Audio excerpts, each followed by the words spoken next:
Hello BookTube, Sarah here, and welcome to my channel. Today I'm coming to you with another weekly reading vlog. Today is Saturday, February the 23rd, and it is about 9:15 at night. As you can tell, probably, maybe, I just got out of the shower. So I am going to make this a relatively quick clip because my phone that I'm filming on is at 22% battery. So, I had a relatively uninteresting day. I went to the gym this morning, and then the hubby and I went grocery shopping, and then we came home and I went for a nap for another couple hours. I really do utilize the weekends to catch up on sleep, seriously. And then we had dinner, we had pizza, usual Saturday night, and I am still editing, or no, the vlog is exporting right now. Because I went to the gym and then went grocery shopping and all that stuff, I didn't actually start editing the vlog till like 4 this afternoon, which might become the new normal. I enjoy going to the gym on the weekends, and that used to be the time that I would sit and start the vlog. So I'll try and maybe start to edit it during the week a little bit, but we shall see. You know what? As long as it gets up on Saturday, I'm actually hoping this finishes uploading by midnight. That would be lovely. It's about an hour and a half long, but you guys will have already seen that one. So, that's all really for today. Let me show you guys my knitting and what I've been working on. So, of course, we will start off with the socks. Next week should be the last week that you see these ones, because I am almost done. I have 3 inches left to do, 2 inches and then an inch of ribbing. So that's where I was last Saturday, and that's how much I've gotten done. So, of course, the heel's in. But yeah, like I said, another couple more inches here and then an inch of ribbing, and this one will be done. These are, as I've been saying every week, Hermione's Everyday Socks. Free pattern on Ravelry from Erica Luder, and the yarn is from Wicked Crafts, Truly Wicked Crafts.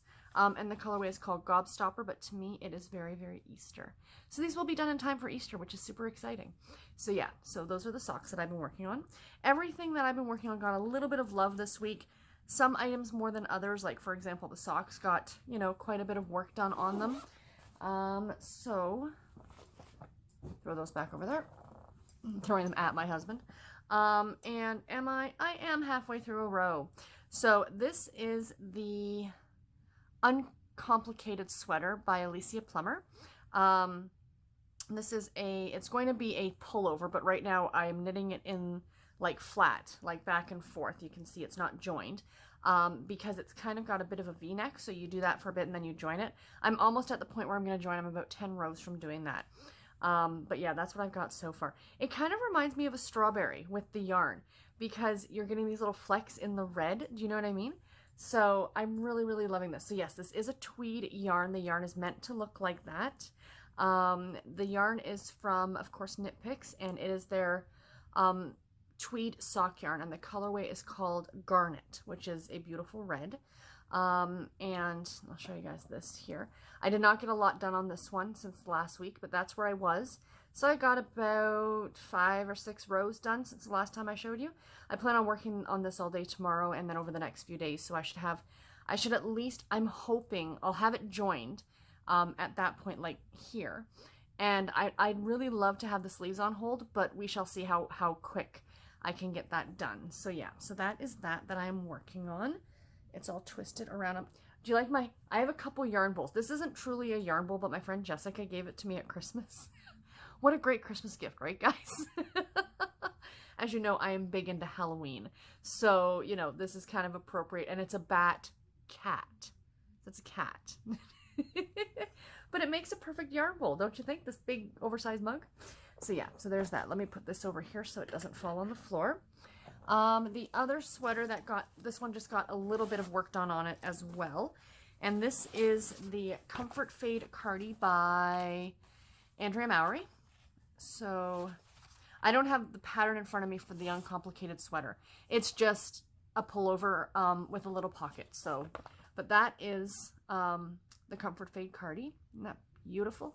So yeah, so that is that one. Let me put the pattern right there so I don't lose it. And then, like I said, not a lot of work got done on this one this week, but I did get a little bit. I got some rows done. So again, probably only like 5 or 6 rows from the last time I showed you guys. There's my stitch marker. There's how much I got done. Nothing to write home about. The yarn is Knit Picks again, and it is There's Sport Weight Brava, which is a 100% acrylic yarn in the colorway Seraphim. So this sweater's been worked on for months. You wouldn't be able to tell. I ripped it out last week. I'm starting it again. And yeah, fun times. It's a good thing I'm enjoying knitting on that one. Oops, I should put the pattern back in here before I lose it. That back in there. No, put that over there. Okay, and the last thing. This one got quite a bit of love. You guys probably haven't seen this in a few weeks. This is the Landglade. This is by Melissa Shashwari, and it is from the Plum Dandy Knits book that I have. It is available on Ravelry as well. This one I've been working on for a while, but it kind of went to the wayside for a little bit.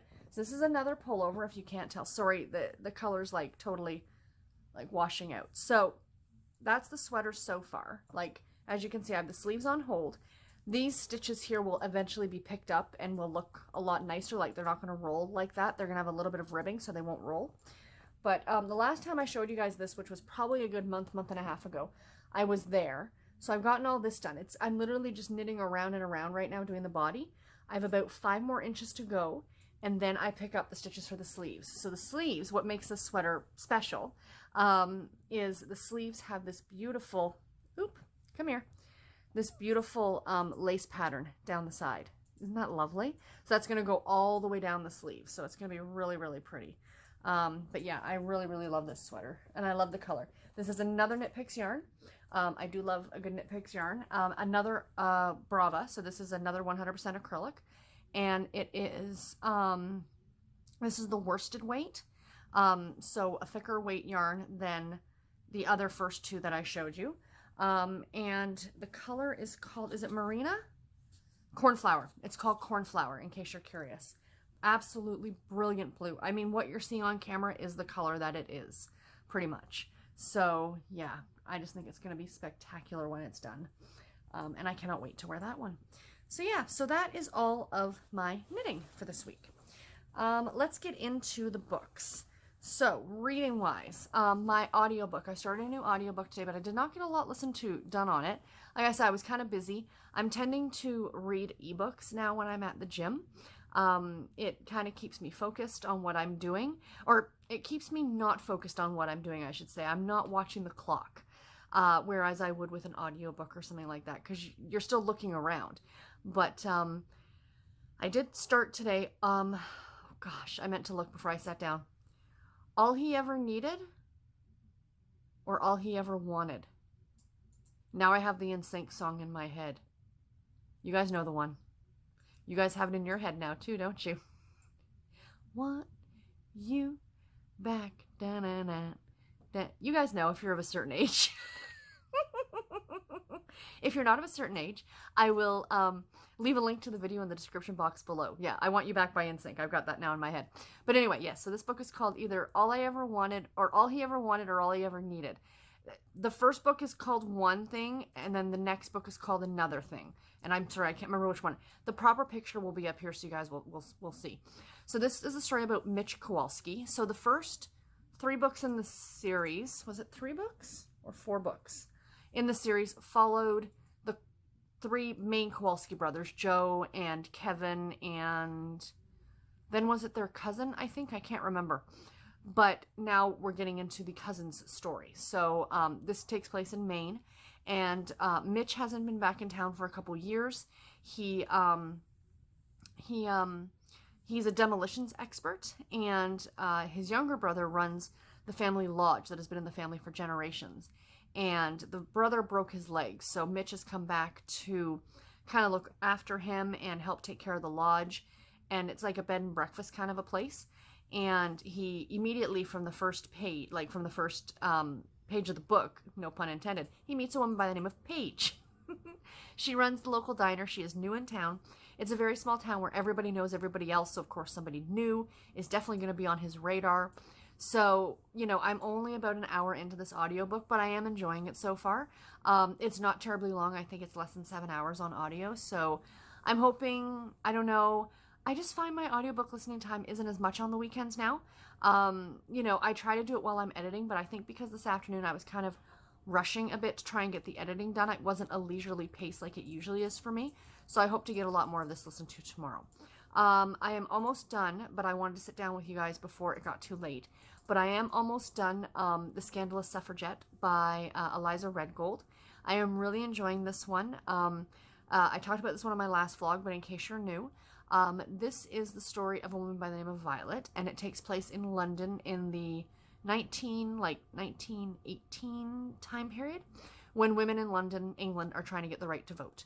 And she ends up becoming part of a scandal because of something that happened at a party that she was at, something that she did, and they know it's her, and you know her name is going to appear in the paper, and she's new money. Her father owns a chocolate factory, and so you know they're new money, but they're still not treated that great by society because they're new money, kind of an idea, and you know they don't want her name dragged through the mud. So she ends up meeting, prior to all this happening, this gentleman by the name of Adam. And Adam is of the nobility, but they have no money. His father gambled everything away. They've got nothing left. But they're still entered into polite society because they have a title, because of the family name, kind of an idea. So they kind of need each other, and it becomes a marriage of convenience. And yeah, I'm about 80% of the way through this one so far, and I'm really enjoying it. I'm really enjoying the time period because it's so different than most historical romances that I read. And yeah, I'm just really, really enjoying this one. I will give you guys more of my thoughts tomorrow because I definitely will finish it tonight. But like I said, I wanted to sit down with you guys before it got too late tonight. And what else? Oh, I'm not quite halfway through this. I got a lot of reading done on today. This is Double Images by Patricia Rosemoor. This is a Harlequin intrigue novel. It is, oh, yeah, it just popped up saying my battery power's at 15%. I'm hurrying. Actually, that's not bad. I've talked this long for 5%. This is part of my, it's covered in cat fur like everything else. It's part of my 40 Years of Harlequin project, and it is about a woman who, she's a pretty successful music video director, and so is he. So her name is Carrie and his name is Ross. John Ross, sorry. And they're working together, they're collaborating together. And then, you know, co-directing for this rock and roll group that is up and coming. And things start to happen. Things of a sexy variety and things of a scary variety start to happen. Yeah, it's so far I'm liking it. It's not bad.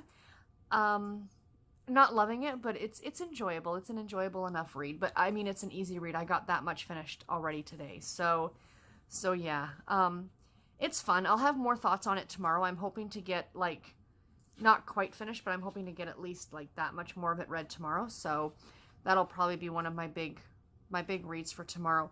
But it's just interesting because, you know, I'm reading this and, you know, I didn't go up and look. Maybe Garrett, do you know? When did MTV come out?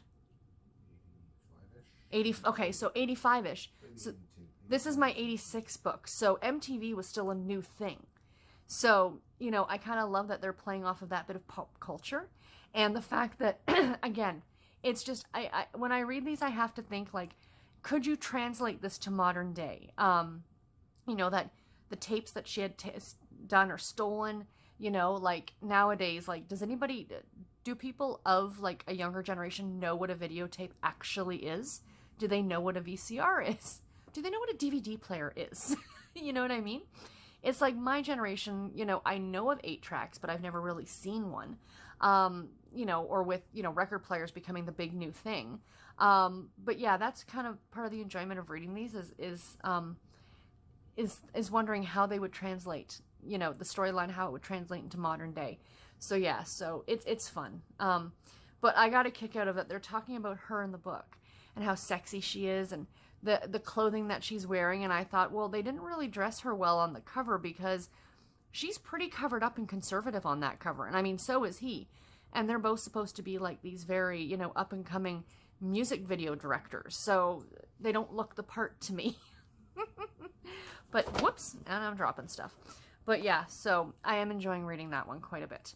But anyway, guys, that is it for this clip today. I will talk to you guys tomorrow. Bye, guys. Hi, guys. Happy Sunday. It is the 24th of February, and it is 7 o'clock at night. Thought I'd sit down and have a quick little chat with you guys. I don't know if you're going to be able to hear it outside while I'm filming this, but it is insanely windy outside. There was actually like warnings from Environment Canada to not go out unless you had to, because they're talking like 110 kilometer an hour winds. I don't know what that equates to in miles per hour, but they're saying like upwards of hurricane force winds outside. They were also calling for snow today, so there's going to be a lot of blowing snow, but it didn't snow. It rained. It was above freezing, so that was good. Typical Sunday, I got some good sleep last night, which was nice. I had a headache last night, and it lasted up until this morning. I actually got up about 3 o'clock this morning and ended up taking some Tylenol. And I went back to bed, and I slept a little bit later than I normally do. So I didn't go to the gym this morning, which is fine, you know. Yeah, rest days are good things. But you know I said I was going to start talking about like my healthy lifestyle stuff. It's been bad this week. I gained 1.5 pounds. I lost some weight before, so I'm not back to where I was, but my eating has been pretty bad. So I have to try and be better with that, because I am going to the gym, but you know, it's a lifestyle change, guys, and it takes some time. And then, so I didn't do that this morning, but I did edit the 2 videos that are going up that you guys will have already seen, going up this week. And then I went to bingo with my mom. We didn't win today, but we still had fun, so that's always the main thing. And then I came home and I've been relaxing. Watched a couple episodes of CSI. I do try to limit myself to 1 episode like per day or per watch, because if not, I would just sit and marathon 5 or 6 episodes at least or more in a go. And this was a 2-parter though, so I'm like, well, I have to watch the second part. That's the beauty about watching this kind of thing on demand. So yeah, so that's what I did, and I'm just doing some reading. The hubby is cooking dinner right now, and because he's awesome. And then I'm gonna watch some booktube tonight before I go to bed, because tomorrow's Monday, and yay, Monday. I'm so dreading going back to work. I know that's horrible. You shouldn't feel like that, you know what I mean? I keep hoping that, you know, every month I'm like, maybe next month it'll get better, maybe next month it'll get better, but I don't know, we'll see. You know, I just got to keep my head up and go in and do my job and do the best that I can do, and that's pretty much it. And in all honesty, keep looking for something maybe a little bit better. So we shall see. But anyway, I'm not here to bore you guys about my job stuff. Reading wise for today, not a lot of reading done so far today well, no, I can't say that. I did get quite a bit of reading done today. On 1 book. I got nothing listened to on my audiobook. Absolutely nothing today at all. Not even in the car. I was listening to podcasts in the car to pick up my mom. I mean, it's a 10-minute drive. I'm not going to kick on a podcast an audiobook for 10 minutes. That's, you know. But my game plan is, of course, tomorrow at work. I'm actually hoping to finish that audiobook tomorrow, because I still have 2 more. So that means that I need to finish 2 audiobooks in 3 days. So, or 3 audiobooks in 4 days, because if I finish this one tomorrow. So yeah, that's fun. But I mean, I have all day at work, you know. I'm there for 8 hours, 7 hours if you minus my lunch. So I mean, I should be able to get them done. The last 2 are longer, so I don't know. I haven't decided yet. The next one after this one is the X-Files one, which is the one for the Romance-Opoly challenge. And the one after that, the last one that I have, is actually for my Audible Romance Package challenge. So that one, if I don't get it done, I'm not too concerned. I know a lot of people will carry books over month to month, but I like to get all the books that I have, you know, to read that month finished that month. That's kind of like my own personal little goal. I know if I don't get it done, it's not a big deal. It's not like, you know, it's the end of the world or anything at all like that. But that's just how my mind works, and that if I said I was going to read a book in this month, I'm going to finish the book in that month. So we shall see. I'll see where I'm at come like Wednesday or Thursday, and see how far I am and make a decision then. So yeah, that's the game plan. So anyway, no audiobook listening done today. But the book I got quite a bit of reading done on was Double Images by Patricia Rosemoor. This is my 40 Years of Harlequin Project book. I talked about this one yesterday. Still really enjoying it. Right now, depending on how it ends, I'm debating between 3.5 to 4 stars on this one.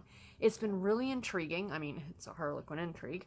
But it's been really interesting, really enjoyable. I really like both the characters. It's keeping me guessing as to, you know, what's going on and like the whodunit. The one thing though is that there seems to be a lot of characters in this because they are working with a rock group to do these music videos. So you're getting a lot of other characters and stuff like that in the story. But yeah, no, I'm still really, really enjoying it. So I will get this one definitely done tomorrow. I've only got, you know, like that much left. So my game plan is to get it done for tomorrow, and then I can start my next one, which is up here, and you guys can't see it because it's out of camera range. So yeah, so there we go. And then the only other little bit of reading on something that I got done today is I started reading, make sure I get the title correct. I know it's called, okay, it's called Colton Undercover, and it's by Marie Ferrarella. Is that book right there? Of course, I'm going to have the picture up here for you guys. But this is the second book in the Coltons of Shadow Creek series. Coltons of Shadow Creek series, does it say? I can't make it any bigger. The Coltons of Shadow Creek, yes. So this is another intrigue novel, and this is a series that I'm working my way through this year. You know, it's one of my Stacking the Series Challenge series that I want to finish. And I read the first book a couple years ago, so I don't think it was in 2018. It might have been in 2017. And if it was in 2018, it was early in 2018, so it's been a while. So the premise of this story, it's about a woman who has 6 kids.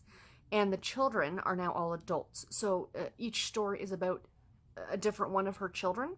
Now, she was convicted of murder. Was she convicted of murder, or was she on trial for murder? One or the other. She's in prison. No, she was convicted because she's serving time. 5 life sentences.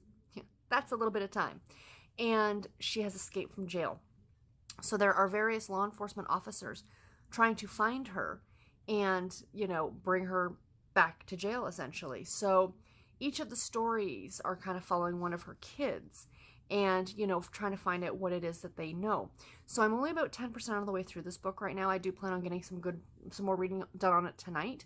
And I want to get at least halfway through this one tonight because I still, like I said, I have one more book to read, one more ebook to read before the end of the month, and that one is a Neck Alley book. So I want to get that one done. So that one will give me 3 days to finish that one. This one's just a little over 200 pages, so it shouldn't be that difficult to get done. I mean, between, you know, later tonight and tomorrow at the gym and then tomorrow at work, it shouldn't be a problem. But this is Lenora's story, and I think she's the eldest daughter. And she has been working in Austin, Texas as a museum curator. All the kids have different dads, but they all share the same mother. So they're not exactly really close siblings. And she has decided, because her ex-boyfriend took everything that she told him. She thought they were going to get married and all these things. And he took everything that she had told him into this huge blog post about all the kids. And there's this police officer, an FBI agent, who's after her mother. And he has read this because it was posted online. And he read this and he figures she's the eldest daughter. She was the closest to her mother. So she probably knows what's going on. So he's going to go and try and go undercover to find out more about her and try and find out what it is that she knows about where her mom's whereabouts is. But she decided after this story kind of broke, this blog post, that she was going to go home to Shadow Creek to kind of lay low for a bit and stuff like that. So she's staying with her stepfather, I think. And yeah, so that's pretty much where I am right now. The two of them haven't even met yet. But like I said, I plan on getting some good reading done on it tonight, and I'm hoping to actually have it finished tomorrow. So anyway, that's about it. A shorter little clip for you guys tonight. Dinner's almost ready, so I'm going to go have that soon. And I will talk to you guys tomorrow. Bye, guys. Hi, everybody. Happy Monday. It is the 25th of February, and it is about 9 o'clock at night. I'm sitting down to have a little chat with you.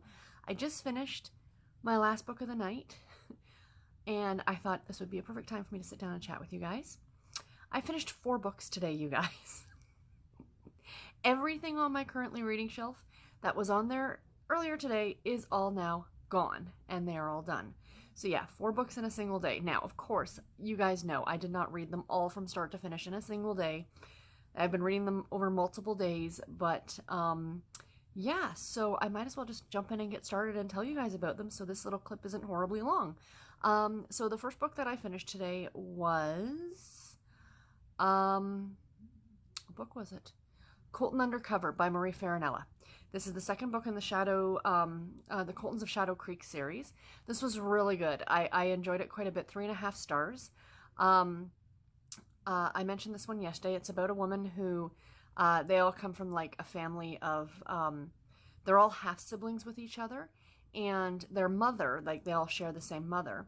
She was serving time in prison for murder and she escaped. So they're kind of on the hunt for her. So that's going to be the overarching plot in this series, in this, the Coltons of Shadow Creek series. So, of course, there's no resolution to that aspect of it. But there is this woman, Lenore, our main character in this story. She has someone kind of stalking her, and there's a guy who's undercover, and he's kind of lying about who he is. He's an FBI agent. I don't want to give too much away because it is... it's a mystery. It's a romantic suspense novel. It is a Harlequin romantic suspense novel. So yeah, I enjoyed this one quite a bit. This is a fun series, and I did forget quite a bit about the first book that I read in this series, because it was like a couple years ago that I read it. So this might be one that if you're going to read it yourself, you might want to, if not read them back to back, but read them within a decent span of time. Like, I will be finishing the rest of the books in this series over the course of this year because it's part of my Stacking the Series challenge. So, if you were to do something like that, for example, I think it would really, really work well for this series. So the next book that I finished was this one, Double Images by Patricia Rosemoor. This is my next book in my 40 Years of Harlequin project. This one is from 1986 or 85? 86. 1986. Oh yeah, the Heather Graham book last week was 85. So yeah, this one I enjoyed as well. Another 3.5 stars. This was another romantic suspense novel. This is a Harlequin intrigue, number 38. And yeah, like I said, I talked about this one a bit yesterday or the other day, saying I think the most interesting thing about this one, I mean, I really enjoyed the story. The mystery aspect of this was great. About a woman who is a film, like a music video director, and so is he. The both of them actually are, and they're collaborating together with a band. And she has taken, someone has stolen her videotapes. It's in a way, it was funny afterward, I was thinking about it. It was a little similar in a way to the Heather Graham book, where it was photographs that she took that, someone didn't like. So yeah, this one was interesting. I really enjoyed it. Patricia Rosemoor, she's written quite a bit, quite prolific for Harlequin. And I really, really enjoyed this one quite a bit. It was a lot of fun. It's not available for the Kindle. I looked, if you happen upon it in a thrift store, or you decide to pick up a copy on the Amazon Marketplace, do so, because it was really good and I thoroughly enjoyed it. The next book that I finished was my audiobook that I was listening to. I finished that one at work today. Actually, I read the majority of it because it's only 6.5 hours long, and I was maybe an hour into it, so I did finish this one today, or pretty much almost read the entire thing today at work. And that's All He Ever Needed by Shannon Stacy, book number 4 in the Kowalski family series. 3.5 stars on this one. I enjoyed it. Now, 3.5 stars, it's funny. Like the other 2 books I said I really enjoyed them, and I gave them both 3.5 stars. This one I liked, and I gave it 3.5 stars. I mean, I enjoyed it as much as I enjoyed the other ones, but I wanted to give this one a 4 because it is a Shannon Stacy, and she generally is really good. But my issue with the Kowalski family series is it started out so good. Book number 1 was unbelievable. I love that book. I've reread it a couple times. I can't remember off the top of my head now what it's called, but it is such a good story. But they just seem to not be as great going forward. I think there's a grand total of 8 of them, so I'm about halfway done. And like I said, I'm reading this one as well for my Stacking the Series. So this is about a man by the name of Mick. Mick or Mac? Mick. I've read a lot today, you guys. And he's a cousin of the brothers from the first few books in this series. And he he's kind of a drifter. He has a job, but he kind of goes all over the world for his job. He's a demolitions expert, so he gets paid to blow stuff up, which is pretty cool. You can't get a more manly job than that, right? I'm not trying to place gender roles on anything like that, but typically that's that would be a guy's guy kind of job. And he's back home in their small town because his brother, who runs the local or the family like bed and breakfast lodge kind of an idea, he broke his leg, so he's back for 6 weeks to kind of help him out. Now, he's never stuck with one girl. He's never kind of he's not one to settle down, but he's older. I mean, he's almost 40. And he meets Paige, and Paige is new to town within the last few years. It was literally her car broke down in town, and she decided to stick around and stay. And she runs a local diner, and the two of them decide, and it's not even until well over halfway through the book that the two of them decide to kind of have a friends with benefits kind of a relationship. And both of them are like, we don't want anything to. Sorry, my Fitbit's buzzing to tell me it's time for my medicine. And yeah, and so they have this kind of no strings attached kind of, relationship. And then it's time for him to go, and he's thinking he wants to stay. And she's like, well, maybe he'll take me with him when he goes back to New York, like that kind of a thing. But neither one of them wants to say anything to the other one. It was a good story. It was an atypical contemporary romance, a lot of fun. It was really spicy, some great characters in this one. My issue is, and this might be silly, but it's the Kowalski family series. So, it's not just the Kowalski brothers, it's now these other, like the cousins, who are a set of brothers, and a sister, who are all going to, be featured in the next so many books. But in the first 3 books, or first 2 or 3 books with the brothers, you kind of get mention of these cousins. Or, like, they show up. I think in the last book, they kind of all showed up or something like that. In this one, there's no mention of them. And they just seem like different stories than the original couple. If it wasn't for their last names, the series would have nothing to do with each other. Because, even if you get family series, you still generally run into at least 1 or 2 characters from previous books. But that didn't happen in this one, so it felt discombobulated to me. Like, it was kind of part of the series, but not really. I typically really enjoy series that are set in towns. For example, like the Fool's Gold series by Susan Mallory. So, that's kind of the base point, is this town. Whereas families are a little bit different, but because these families live in different areas, like the first few books took place in New Hampshire. These are in Maine. So, yeah, not my favorite, but it was still an enjoyable read. It's part of the Audible Romance package if you want to check it out. The narration on it was really great, and I enjoyed that. And the last book that I just finished while I was having my dinner tonight was Kristy and the Mother's Day Surprise by Ann M. Martin, book number 24 in the Babysitters Club series. Not my favorite in this series by far. Kristy was never my favorite babysitter. This one I gave 3 stars to.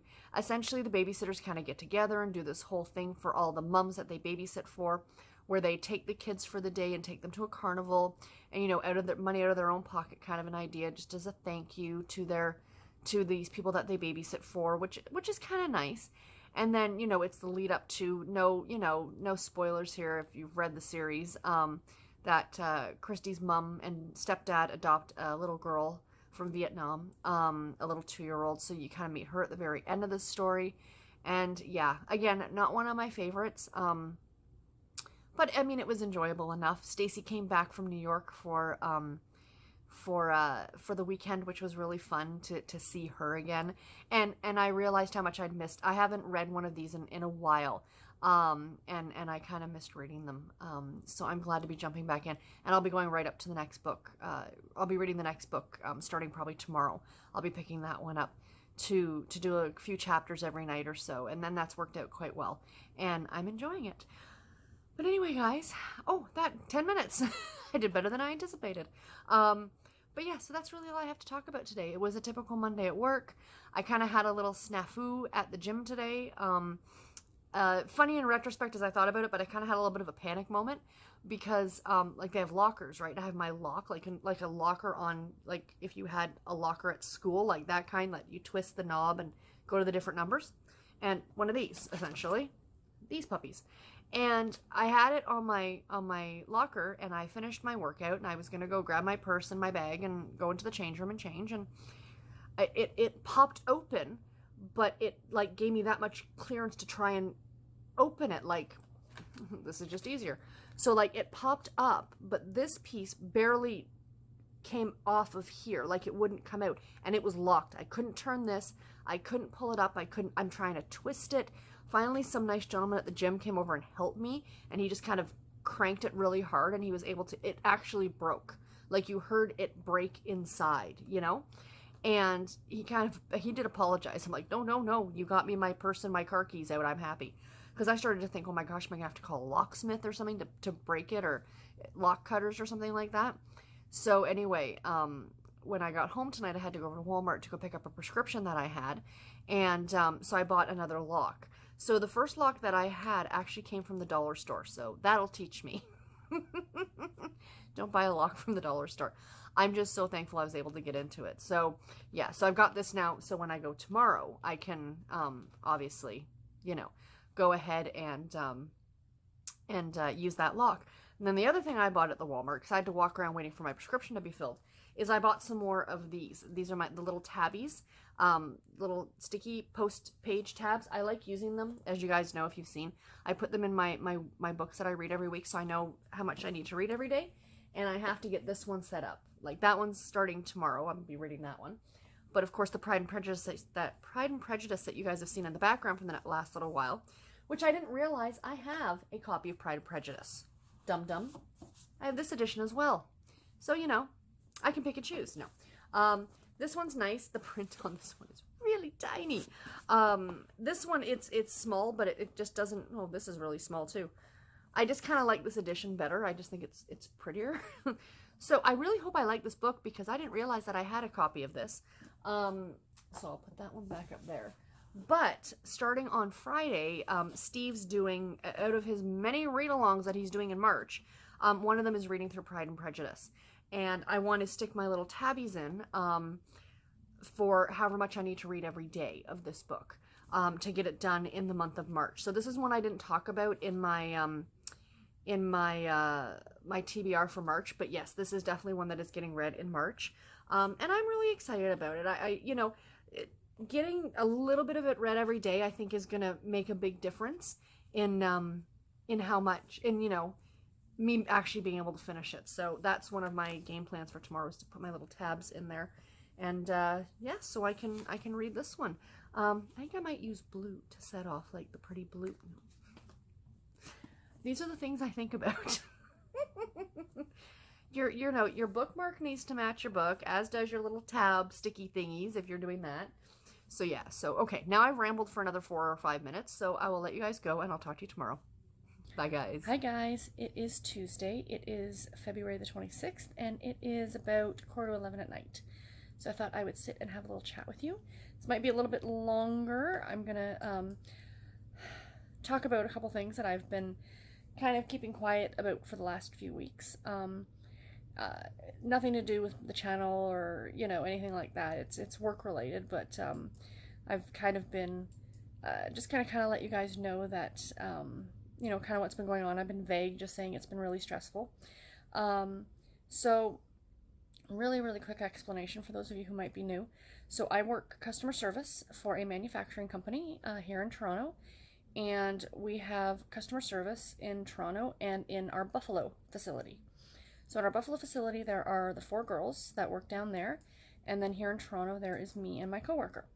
So, but the girls in Buffalo, 3 of them kind of work for a different division within the U.S. customer service. So the U.S. customer service is then split in half. There's the 3 of them who do one part, and then the 1 girl in Buffalo, and then me and my coworker here in Toronto who do the other part of it.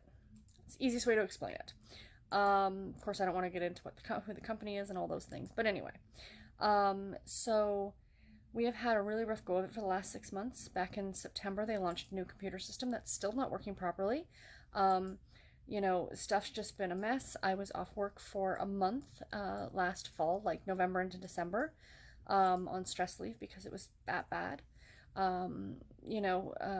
Very, very, very angry customers. Um, you know, you can deal with stress. Stress happens. Every now and then you can go in and have a bad day, but when it's every day, that becomes a major problem. And that's pretty much what happened, is that I got extremely burnt out, and my cardiologist did not like what was happening. I was having more frequent palpitations, I was having chest pains, trouble breathing, things like that, which are all, stress related. So I was off on medical leave for a month. But anyway, so what's been going on over the last few weeks? I've been privy to some things that I wasn't comfortable obviously talking about here because they weren't anything that I could really talk about. But we got word on Friday that our manager, who works out of the Buffalo office, gave his resignation, and he is leaving effective this Friday. So we're going to be without a manager for the interim. He actually said yesterday in a phone call that he was hoping to have somebody else in place before he left, but that's not the case. So we don't know what's going on. We don't know who we're supposed to report to. Nothing has been told to us. He was our acting manager, our actual manager, quit last October, because of how bad it was. Like, she started just when the transition happened with our system. And so she's coming into a job where nobody knows what's going on. And extremely unfair to her, in my opinion. And rightfully so. She just couldn't do it. And I can't blame her. It's a steep learning curve with the job that I do. It's it can be very technical. I'm not technical. I know enough to be able to help, but sometimes I do have to pass, people on to tech support or stuff like that to help out. But, she was not only trying to learn the product and kind of how all these things work, but also trying to learn this new system, and you're trying to deal with people who are angry and upset, and rightfully so. So anyway, we had our manager that we've had now, who was kind of there in the interim. He was only ever our acting manager, so they still haven't hired anybody since October when she left. So he gave his resignation on Friday, and kudos to him. I told him on the phone, I'm like, congratulations. I'm extremely happy for him. The job that he's getting is a lot closer to where he lives and all those wonderful things. So that's fantastic. So that now leaves us without a manager.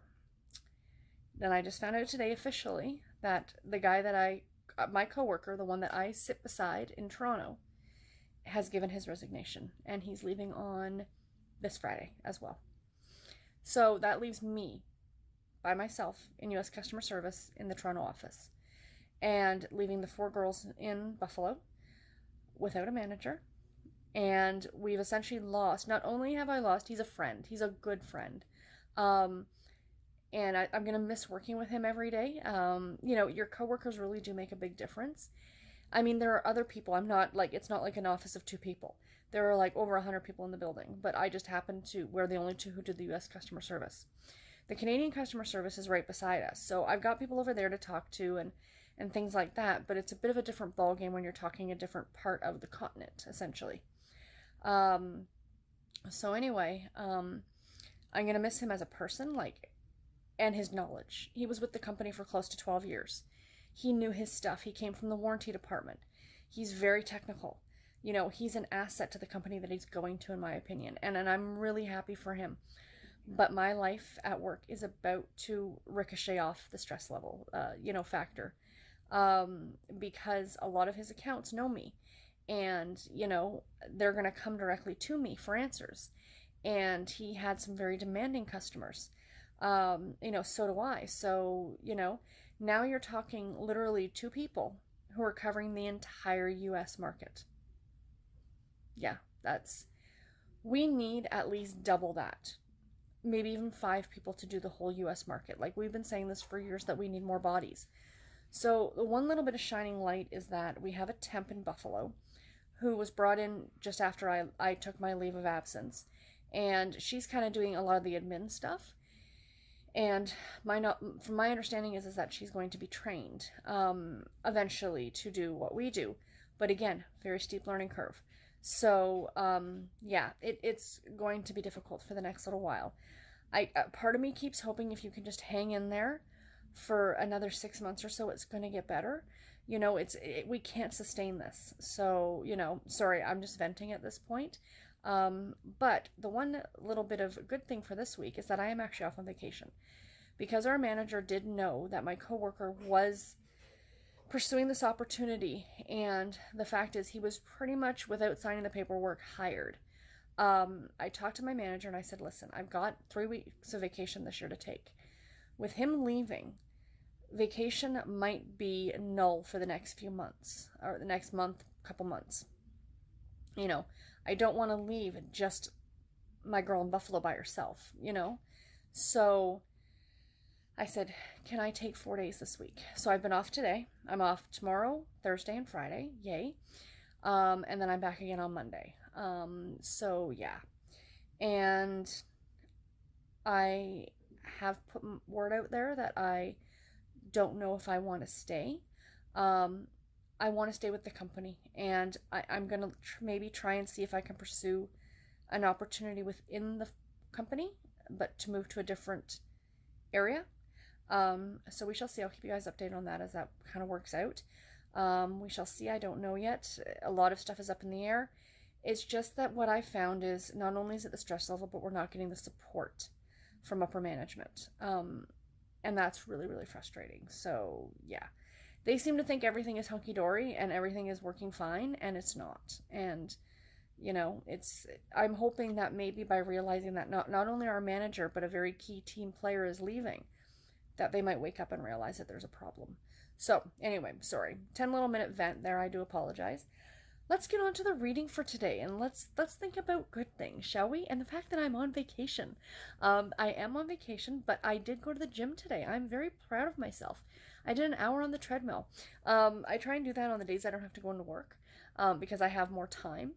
And so I went and did an hour on the treadmill today, and I got some good reading done on my book while I was there. The Gorn's laying beside me, so sorry. Let me see if I can. Oh no, it's too dark. Black cat on a dark chocolate brown couch doesn't work. He is camouflaged. So reading update for today. We'll start with my audiobook. This is the last audiobook I'm going to be reading this month. I had one more that I was the Kindle, not the Kindle, the Audible romance package, the books that I had for that, I never got to this month, and I'm so mad. So I've got them saved on a list that if I have time later this year, if I end up towards the end of a month, and I finished everything I needed to read on my TBR, and I have the time, I plan to pick those up. So they are on a separate list. I just did not get to them this month, unfortunately. It was a shorter month than you guys know. Like, if, it's 28 days. If I even had, an extra couple days, if, it went to the 30th, I probably would have been able to get one of them done, but as it stands, not so much. So the book I'm currently listening to, because this one is for Romanceopoly, is The Truth Is Out There by Jonathan Mayberry. This is an anthology of X-Files stories, and I'm really enjoying it. It's narrated by Hilary, I want to say Hubbard, but I think it's Hubert, and Bronson Pinchot, who played Balky on Perfect Strangers. And if you ever watched that show, I think was that on in the 80s, Garrett? Yeah. Perfect Strangers, yeah, it was on in the 80s. It's something like that. So if you are of, my age, your late 30s, early 40s, and you remember that television show, he played the cousin from The Different Country, you would not even know it's him if you listen to him do the narration. It's brilliant, and I love it. So, like I said, it's a series of X-Files stories, and I like to think it's like these authors who loved the X-Files as much as I did when I was growing up, and, now they're kind of getting to write episodes, essentially. So this is the second volume. You do not have to read the first one. These are two totally separate things. Both are 12 or 13 anthology or little short stories in each, and they're really, really fun. I'm not going to get into all of them because, that will take a while, but in the first anthology, which was called... The first one was Trust No One, I think, and it actually had a story by Heather Graham, which I did enjoy quite a bit. So, yeah, what I'm thinking is, as I'm going through it, I'm kind of keeping a list of the story name, and I'm kind of giving them a little rating. So what I'll do is I'll post that on my Goodreads when I'm done the book in the next few days. And so you guys can kind of go through and see my ratings for each of the stories individually. But I'm not going to talk about each of them individually because it would take way too long for me to do that for the like little clips at night. The cat's arm is like, the cat's back leg was like attached to my arm. Rub my belly, lady. You're not doing anything important. So the other book that I started today at the gym, and I'm about 35% of the way through it, is called Chocolate a la Murder, and it is by, oh, shenanigans. I can't remember the author's name. The picture of it will be up here. I do apologize. This is a NetGalley read. This is a cozy mystery. It comes out, or it came out at the end of February, I think, so it might already be out. But like I said, it's cozy mystery, and it takes place in California, in San Bernardino, California, I think. And our main character, Maddie, owns a paranormal museum, and she's doing an event because they're doing like a chocolate week festival in this little, like in this town, and maybe it's St. Bernadette. I don't think it's a real town.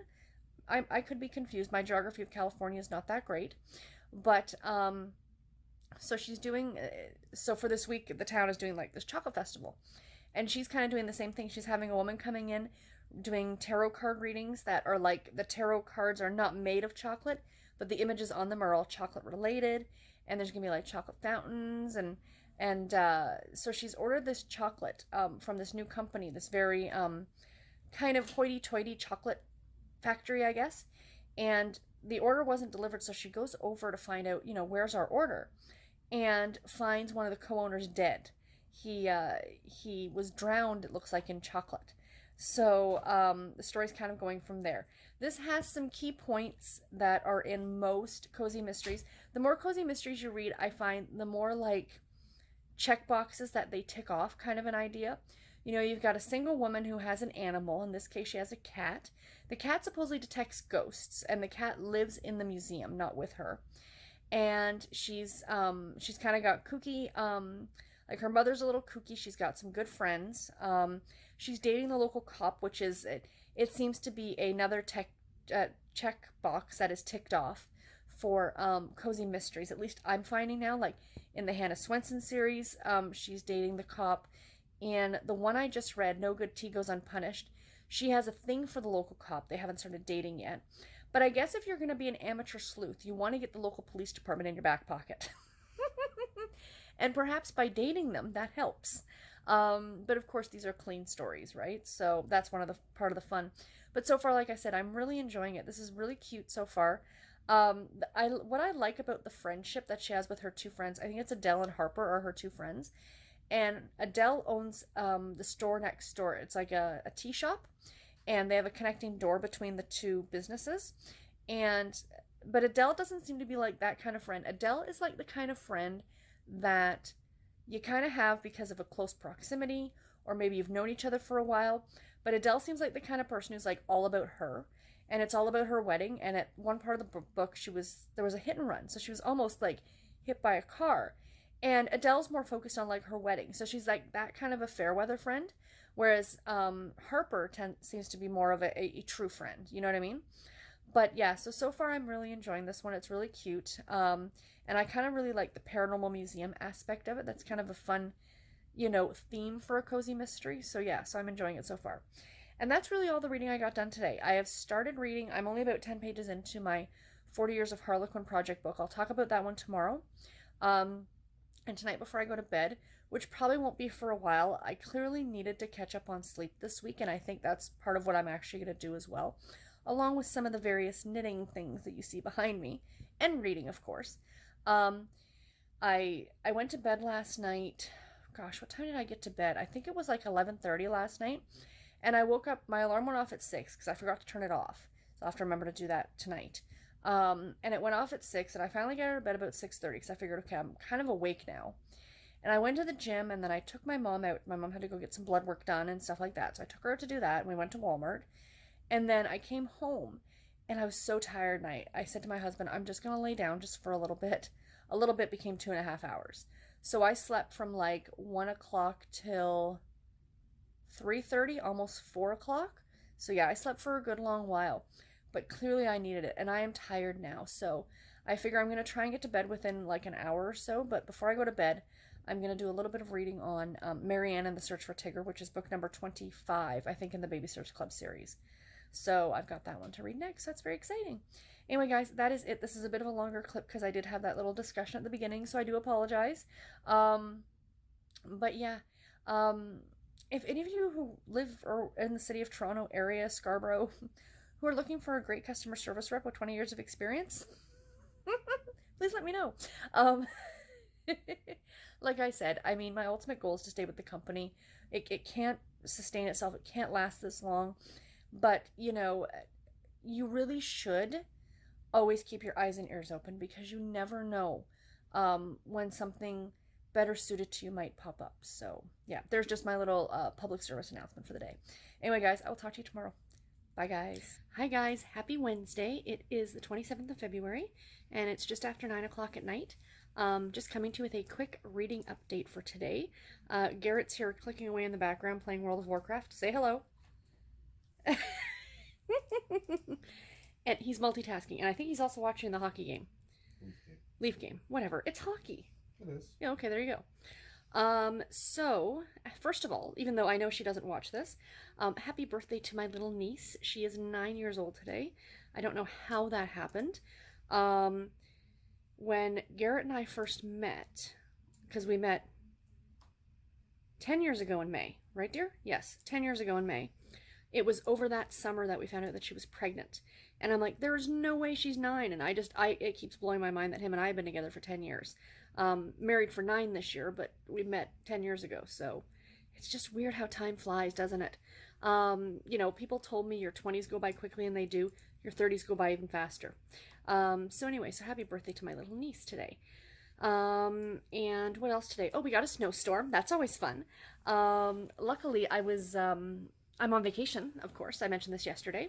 And sorry for the camera jolting around. So I got up, we knew it was going to snow. So we got like 10 to 15 centimeters, which I think works out to be something like 4 to 6 inches or something like that, or just under, whatever. But it wasn't supposed to start till after 10. So I left the house just after 8 this morning. I thought I'm going to go down to the gym and get my workout in and get home before the snow starts. So as I was driving down there, it started to snow just a little bit, right? And I thought, oh, this is nothing, you know, I should be able to get my treadmill time in and then be able to come home and, you know, relax for the rest of the day, kind of bunker down in the house, and away we go. And I was on the treadmill, and I've mentioned this before, there's big windows that look outside. I'm reading away on my book, and I look and I'm like, holy sugar. Like, it all of a sudden, like, it was, like, insane.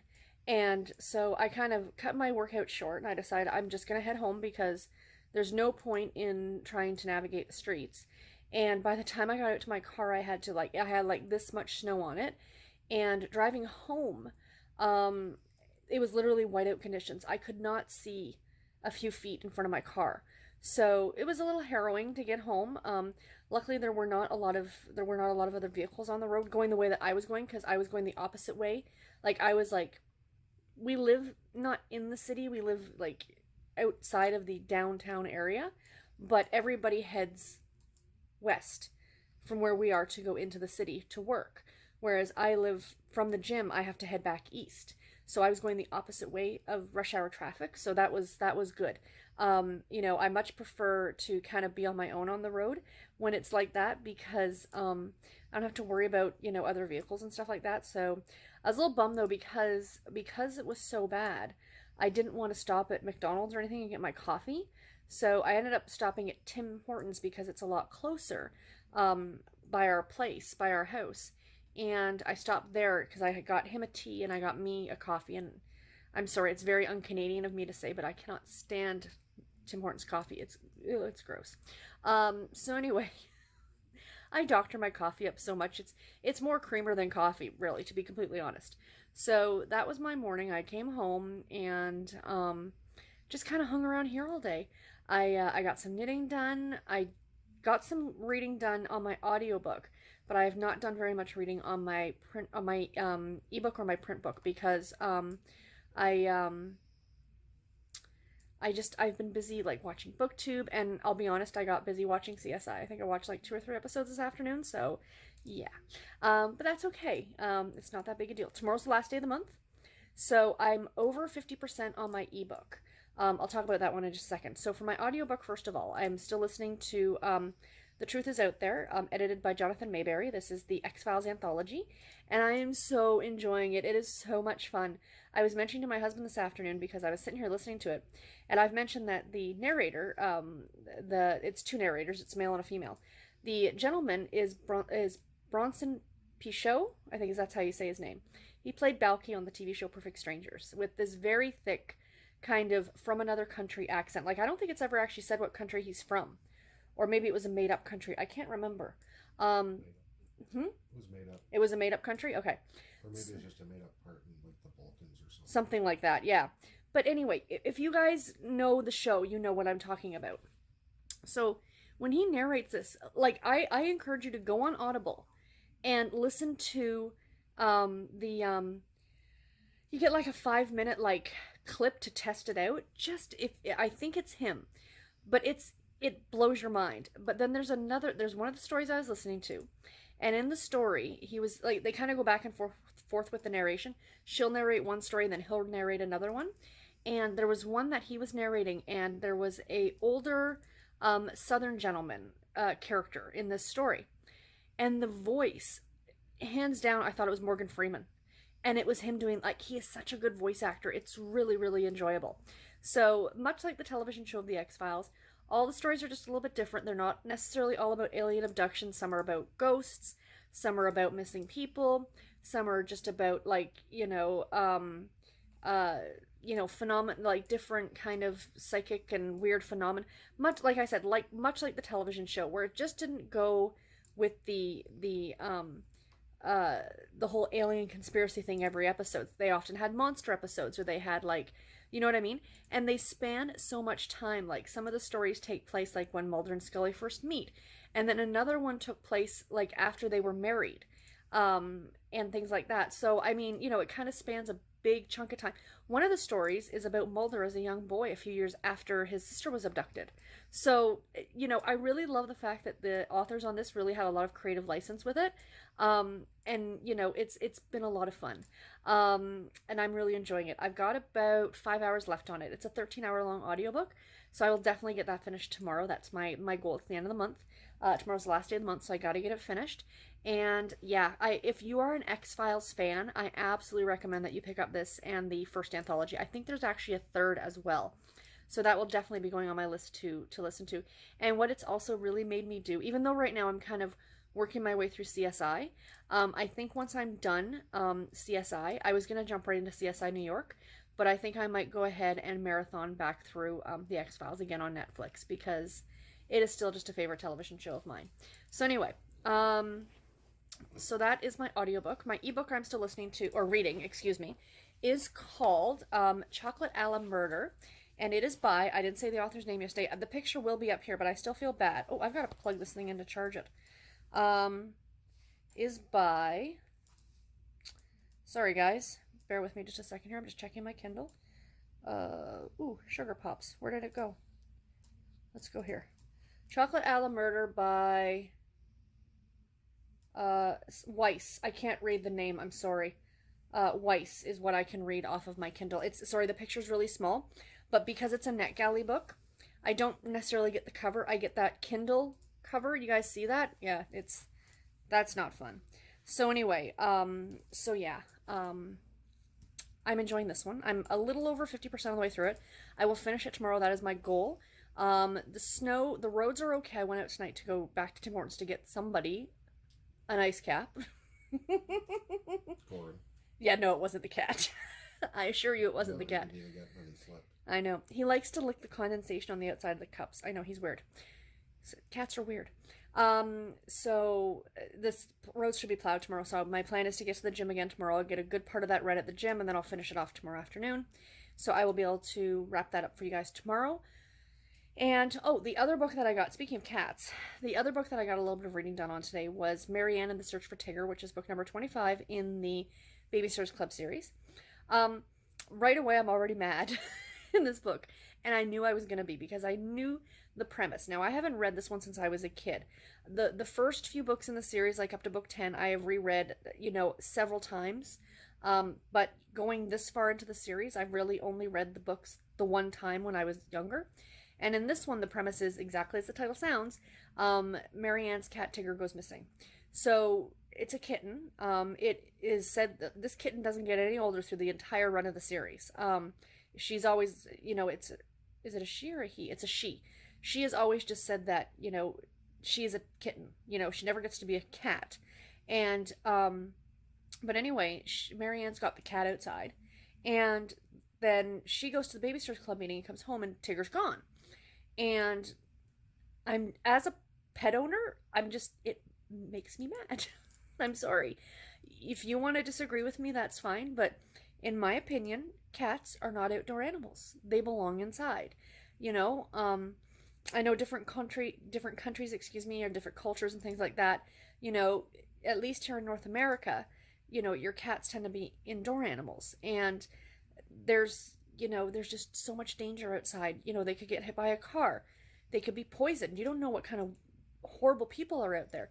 They could get abducted. They could get hurt and you wouldn't know.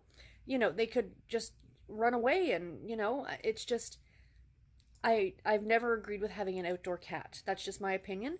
And, right away, as soon as the cat went missing, I'm like, well, maybe you shouldn't have let it outside. I would love to go back and think what 13-year-old me or 10-year-old me, however old I was when I read this the first time, thought about that same thing. But alas, we will never know. But we always had indoor cats. Outdoor was never an option. Our one cat, Friendly, growing up, he was awesome. He was a brown tabby cat, and he was an outdoor cat. Somebody had let him out, and he, or kicked him out, or we don't know his backstory. And he came to live with us. He just showed up on our front porch one day. And my mom, being the soft-hearted person that she is, and a fellow cat lover, started feeding him. And he kept coming back. And my dad said no more animals, because we had 3 cats and they had all passed away. And it was very, very heartbreaking for all of us. For me and my mom and my brother, my dad too, he said, you can't bring the cat in, And then one day it was raining or something, and Mom let the cat in. And the cat lived with us for 22 years. They think he was 2 when we got him, and he passed away 22 years later. So he was 24 when he passed away. But anyway, long story short, we used to let him outside, and he would actually be on a leash, so he couldn't go very far. So that kind of worked out. So there's certain circumstances, but to let your cat out in the morning and, let it back in at night, there's the elements and stuff too. I think about, there's a couple cats in our neighborhood that are outdoor cats, and I get so upset when I see it, and I'm I just want to bring them in. It's cold outside. Would you want to be outside all day? No. I know a lot of people have indoor, the cat can come in and out or whatever, but anyway, sorry, I didn't mean to go on a whole long pet owner rant, but whatever. So I'm not too pleased with Marianne in this book, let's put it that way. And my print book, I haven't gotten much read on that one today. Tomorrow's reading day. That's what I've decided. Tomorrow is reading day. That's what we are going to do. So anyway, I've rambled on enough in this clip. I will talk to you guys tomorrow. Bye, guys. Sorry, I knew that there was something else that I wanted to show you guys. Mr. Gorin in his little box. I've been meaning to show you guys this for weeks, but it is hysterical. We got a box from Amazon. It wasn't very big. It was not very deep, I should say, but a nice big box. So Garrett and I kind of outfitted it with blankets, and the princess has his nice little box. So I will show you guys the Gorin. Hold on. And here is Mr. Gorin in his happy little box. He likes it, as you can tell. It's a Maple Leafs blanket, Toronto Maple Leafs blanket. As you can tell, that's what we think about the Maple Leafs. And then he's got a layer of, let me see if I can do this, tissue paper. He loves the crinkly tissue paper. And then this blanket here, this fuzzy one, we got at the dollar store for $3. But he absolutely loves this bed. He sleeps in it all the time. And yeah, and that should tell you, I mean, I know you guys have seen him on the vlog before, but that, I believe, is a giant tub. So you can see how big he is in comparison to the tub. And I've woken him up now, and he's not a happy guy. No. All right, sir. We shall let him get back to sleep. And since I showed you one cat, I have to show you the other. Here's Mr. Bean, Mr. Bernard. Mr. Beanard. Yes, that is his bed in our bed. Because he's a big suck. And he thinks he's king. Do you see his neck? I don't know if I've mentioned this to you guys before. We got him as a stray. He was at the shelter. At the Toronto Animal Services. And whoever... oh, I'm sorry, am I boring you? Whoever had him before us did something pretty horrible. They took the fur around his neck and they twisted it into like dreadlocks. So they had to shave his little neck.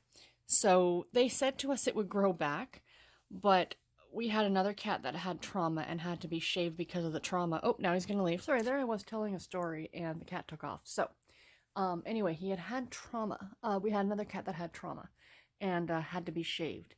And the fur never grew back. So, like, they told us at the shelter that it would grow back, but we've had him almost 2 years now and it's never grown back. So my theory is that it won't. Obviously, at this long, it's not going to grow back. So I'm wondering if that's the reason. If any of you all have cats or dogs and you've had something, not obviously similar, but if they've experienced some sort of trauma and had to have, like, something shaved for that, did the fur ever grow back? Or, or is it our house is some sort of a weird, you know, place that this kind of thing doesn't grow back? I don't know. Anyway, all right, that's it for today, guys. I'll talk to you tomorrow. Bye. Hi guys, happy Thursday. It is February the 28th and it's about 8:30 p.m. and I thought I would come to you with my little update for the day. So today was kind of a fun day. I went to the gym this morning and then the hubs and I were relaxing around the apartment and my mom called and she said that they were all going out for dinner tonight for my niece's birthday, which was yesterday. And we were going to Buffalo Wild Wing and she's like, do you and Garrett want to come? And I'm like, yes, please. So we went for dinner with my parents and my brother and sister-in-law and my niece and nephew and my aunt. So that was a lot of fun. I did get video of Katie getting sung happy birthday at the restaurant, but I'm not going to include it because she's not my kid, and I know that my sister-in-law is a little, you know, which I totally get. She doesn't want, you know, video and stuff like that of Katie to be out there, so I totally get it. But we did do that, so that was kind of fun. And because I'm not going to see my brother and sister-in-law and them before next week, which is my birthday, my niece, she said, my sister-in-law told me that they were in the store and they saw this book and Katie was like, we have to get that for Auntie Sarah. My niece knows me far too well. So they bought me a book. You know, like getting a book for me for my birthday, absolutely acceptable. It's called Peepsalicious and it's a cookbook. 50 Irresistibly Fun Marshmallow Creations. A cookbook for Peeps lovers. I love Peeps candy or marshmallows. They are like my favorite thing ever. I eat them very sparingly because they are not the best thing. I mean, they're pure sugar. Let's not kid ourselves here, right? So like I was saying to my friends, I'm like, I don't know if I'd ever actually use this. I might. It would be fun for like a party or something like that. But it's more for the fact that I have it, which I think is awesome. And the fact that they really thought about me to get this. You know, there's some really cute things in here. Peeps Gourmet. Hold on, let me see if I can... Oh, like, look at this. So, they're mini donuts. And you melt the Peeps down and use it, like, as frosting. Like, really? Like, just so much fun. Chocolate cherry bomb pops. You know, I mean, this is just really, really cool. Like, it's just, it's kind of really inventive in a way, too. Like, you know, that they came up with these things. Peeps Peppermint Ricotta Cheesecake. I kind of really want to make this at Christmas time. I mean, it's essentially a cheesecake with a peep on it. Like, you know. But yeah, I just thought this was so cute. And these actually look really good. Peeps Cloud Angel. So it looks like they're meringue cookies with a Peeps in them. So, I mean, that's pretty fun, right? So, I mean, who knows? Maybe I will actually use some of these at some point. You know what these would be fun for is if you were doing something at work, like an event or something like that, like somebody's birthday. Ooh. Peeps Red Velvet Whoopie Pies. Like, do you know what I mean? Like, something like that, this would be a lot of fun for. So, yeah. Oh. I've just gained 5 pounds looking at this. Like, oh my god.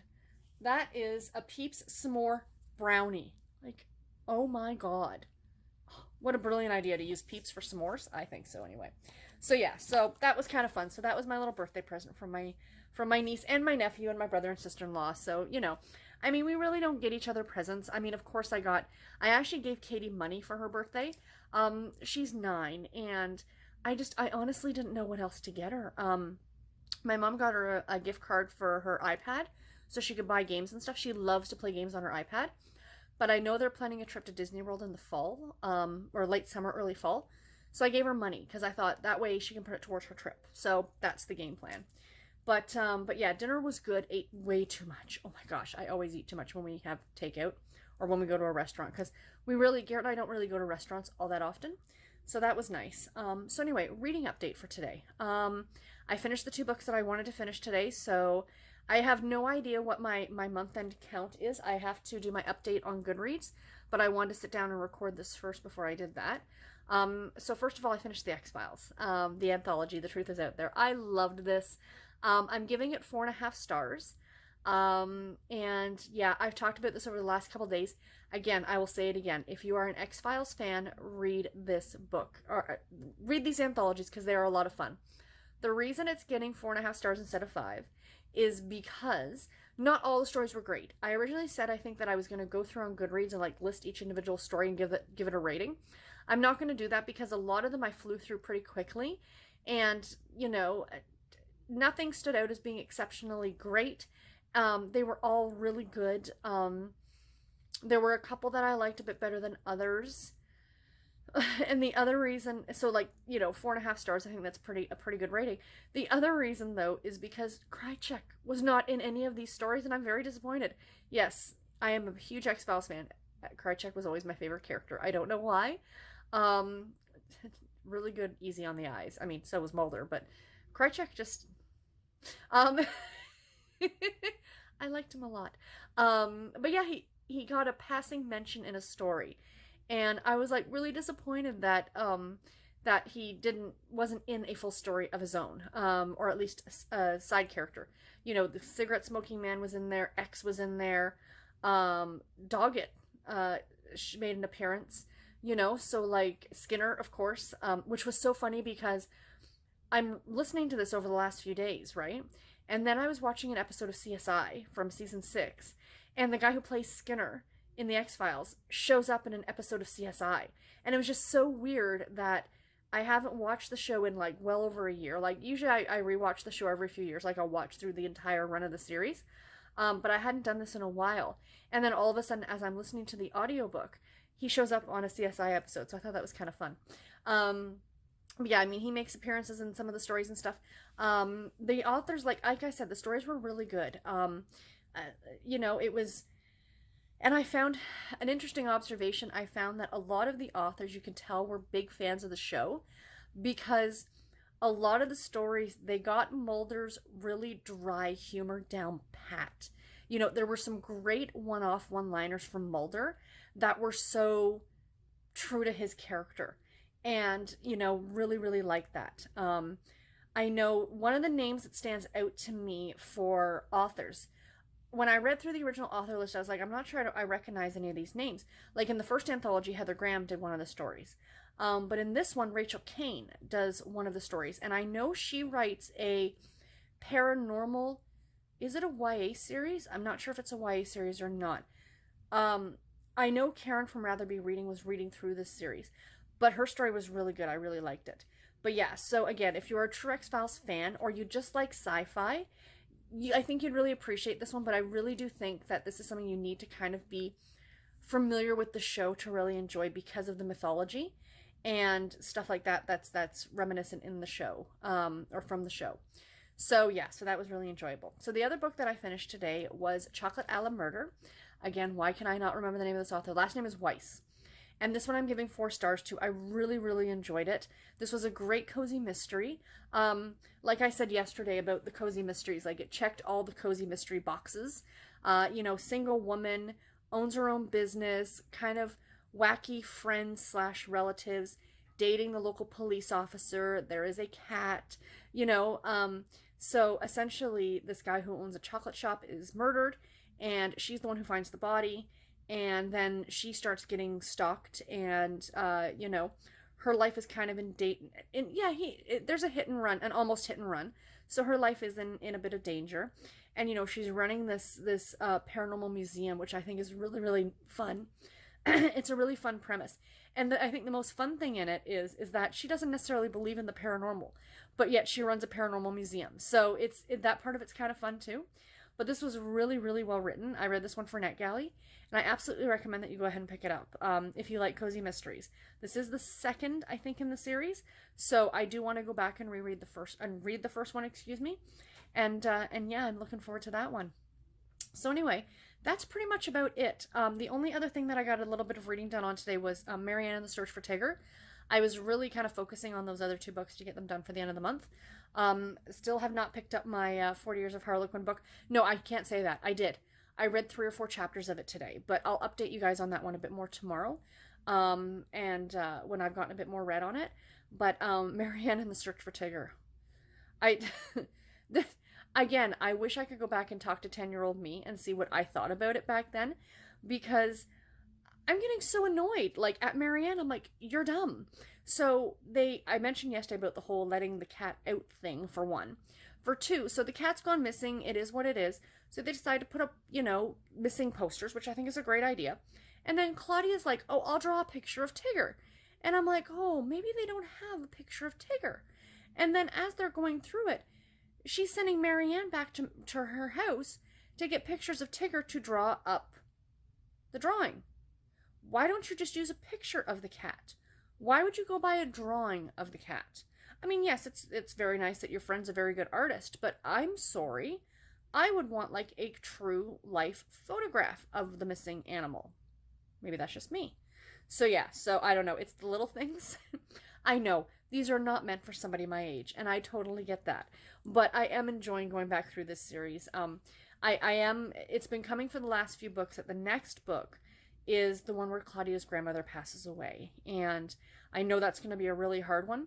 But prior to that, I will actually be reading like one of the super specials. So that'll be kind of a nice little lead in, a little bit of a happier story before we get to that one.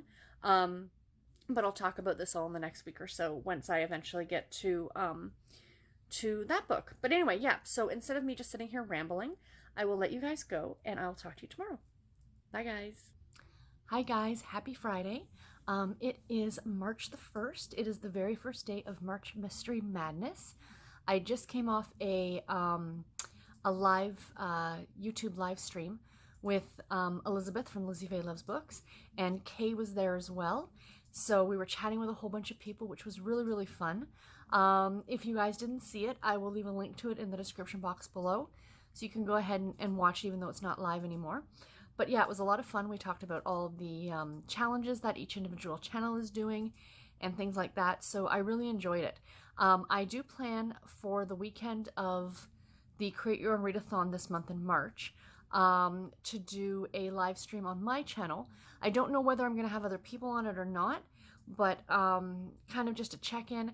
I also thought maybe I'd do a little impromptu Q&A if anybody's interested or anything like that. I'll discuss that next week when I do the announcement video for the Create Your Own Readathon weekend. But yeah, so I'm really looking forward to that one. So sorry about the glasses. I recorded that without them on because I didn't want the glare. But then my eyes have started to really bother me, so I had to put the glasses back on.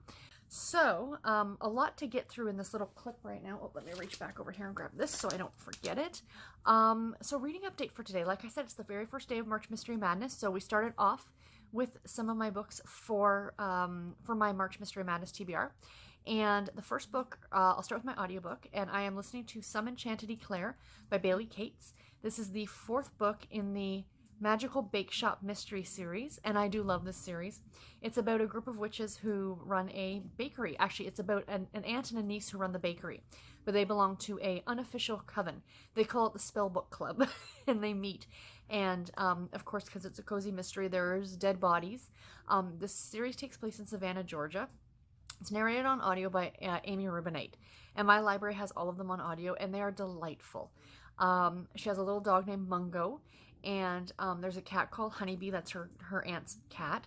And anyway, in this one, there's a movie being filmed in Savannah, and one of the, he's kind of, how would you classify him? I would say gopher. You know, he kind of, you know, if, excuse me, I have hiccups. I'm drinking a pop, that's why.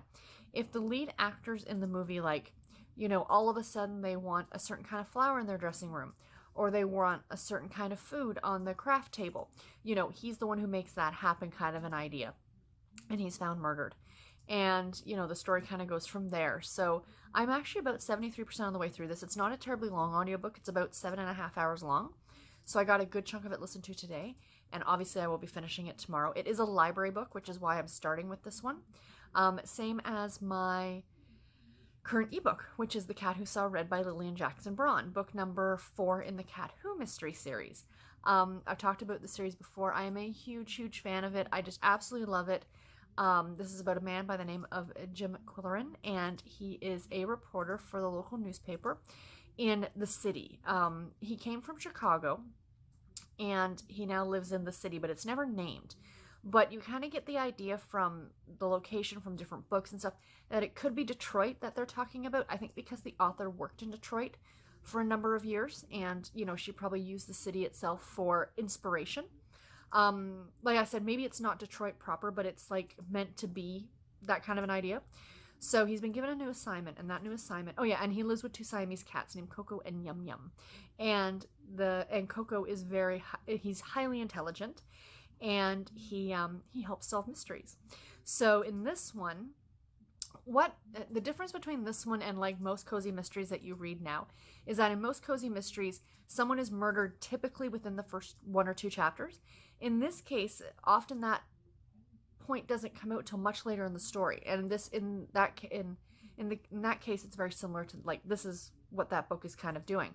So he's been given a new assignment, and he is now the new food critic for the local paper. And he's just been put on a diet by his doctor. So, you know, that's always fun. And he's going to all these different restaurants and stuff. But anyway, he's now taken up residence in this house that's filled with foodies. They all have something to do with the food industry, or have to be a lover of gourmet cuisine. And so he's living there, and it just so happens that his girlfriend, or not his girlfriend, but the woman who was his girlfriend when they were younger, like teenagers and stuff, is living in this house with her husband. And then one night she goes missing. Everybody thinks she's left the husband because they were having problems, but he seems to think that there's something more going on. So like I said, I'm about halfway through this one, and I'm just loving it. It's been many years since I read this one. These are dated. This was written in the 60s.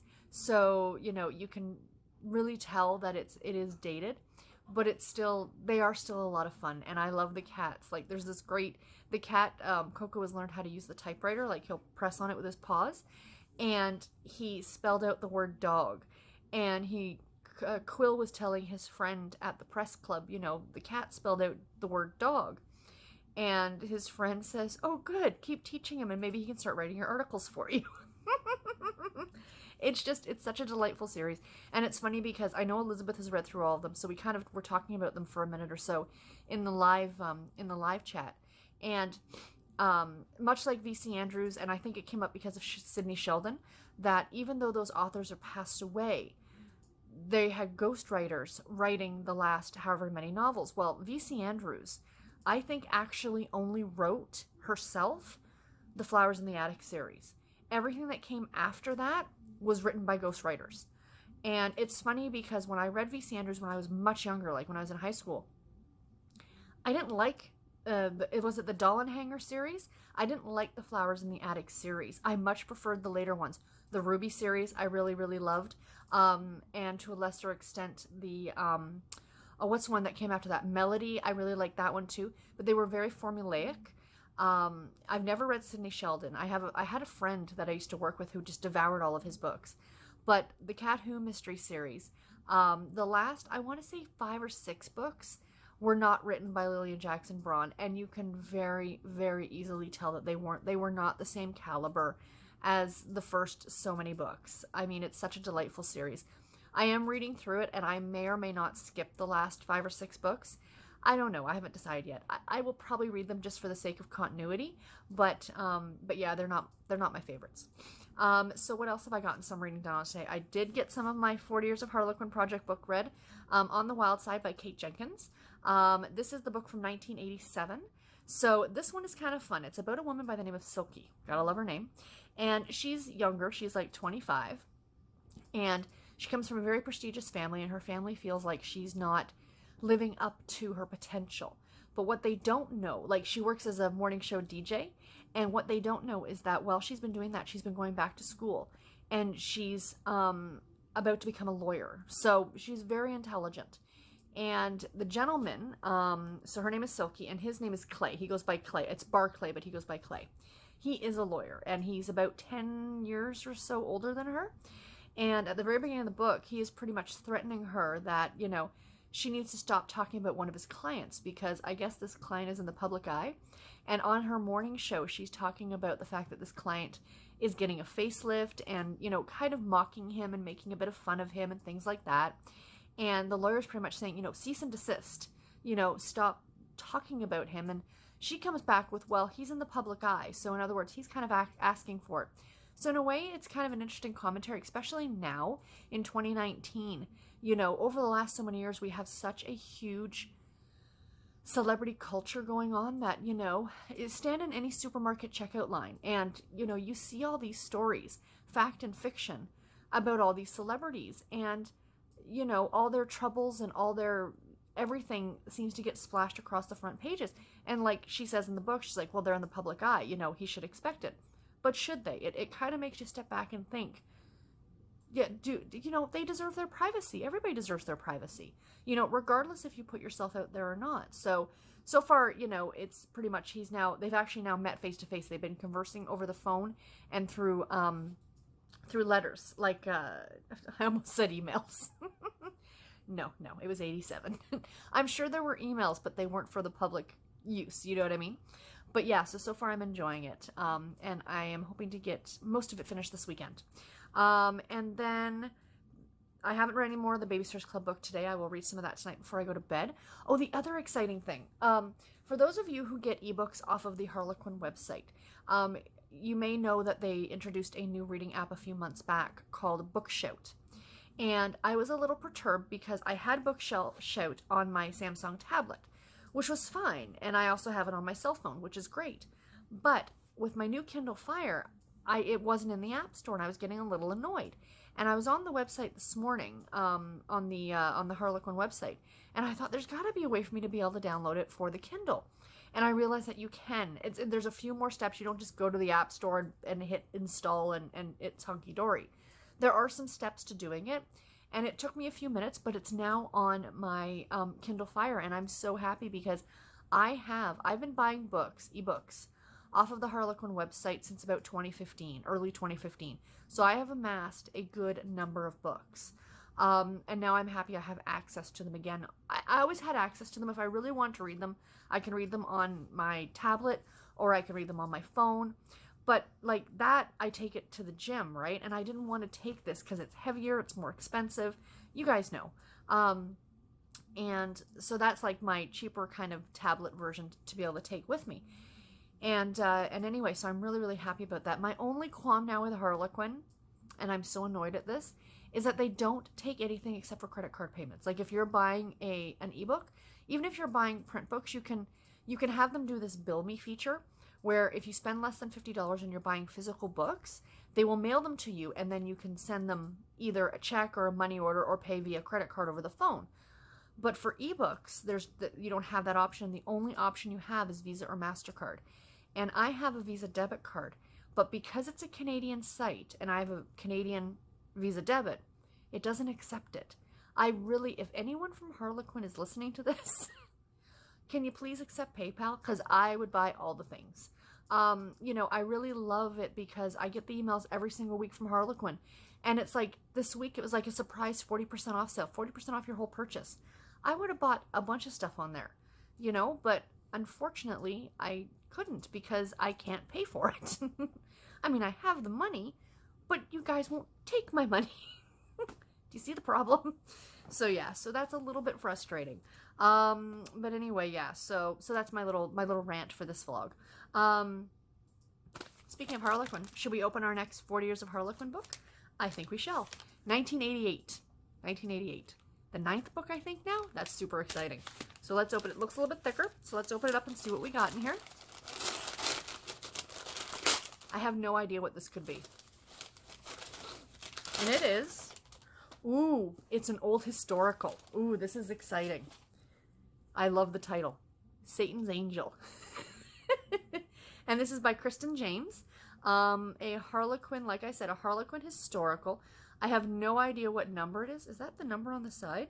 I think this is number 1. I think this is the very first historical. Don't quote me. It looks like a number 1 on the side. I don't know if it says anything inside. Bear with me just a second here, guys. Let me have a little peekaboo. No, it doesn't say. It doesn't say. Look at the back cover, you guys. The artwork on the back cover, too, I just absolutely love. And it's even on the spine. I think that is so much fun. So it says, Lily of the West.